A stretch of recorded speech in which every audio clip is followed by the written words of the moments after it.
The trick to auditions is to try to get an actor to do as much as possible, to see them do as much as possible. If you're in an audition and you get an opportunity to read multiple times, which if you're a guy in community theater, sometimes you get that opportunity and you take advantage of it. You show the director as much stuff as you can just think up on the spot. So it's like throwing a bowl of spaghetti at the wall just to see what sticks. So just try something random, try something else random. Not random, but you know, random and informed from the moment. I definitely, coming to audition for it, had my eye on Sarah. And then halfway through the audition sort of went, am I crazy? Do I want to play a role, a character who doesn't talk? Maybe I should think about Bridget or Moira and have some lines, and that might be more fun. And then by the time callbacks were over, really had just sort of fallen back in love with the idea of playing Sarah again. I never feel great about auditions. You know, I felt like I was more concerned about making sure that everybody else had a good experience, and as much as I would love to be in the show, I felt like there wasn't a lot of pressure on me to you know, to really shine just because I was okay just producing. You know.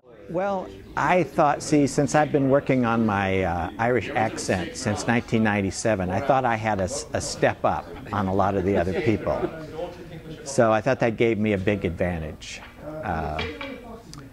except for Tom. Preparing for an audition is, I wasn't sure if it was going to be cold readings from the script or if I was going to have to do a monologue. I had a monologue prepared if needed be, but I felt that the monologue wasn't the proper monologue that I needed for this particular role. So I was hoping for the best that it would actually be cold readings, because I think I do best at cold readings. And I dug out some of my accent CDs and attempted to familiarize myself again with the Irish accent, at least somewhat. I read the script beforehand because I think it's really important, if you can get your hands on the script anywhere at all, to do that before auditioning. So, until 2 hours before the auditions, I had never heard of this play. But then I was standing there looking at my phone, and I went onto a certain website and just to see what auditions were coming up, because I was involved in another thing. And I saw this play, and there were auditions in 3 hours, 2 or 3 hours. And so I quickly did a review of New York Times and whatever else and found out about it, and it sounded like a fascinating play. And up until probably a week ago, I still could never remember if it was called translation or translations. And so whenever people are like, oh, what's this new show you're doing? What are you doing right now? And I'd be like, oh, I'm in this play called Translation. It's by this guy with an F name.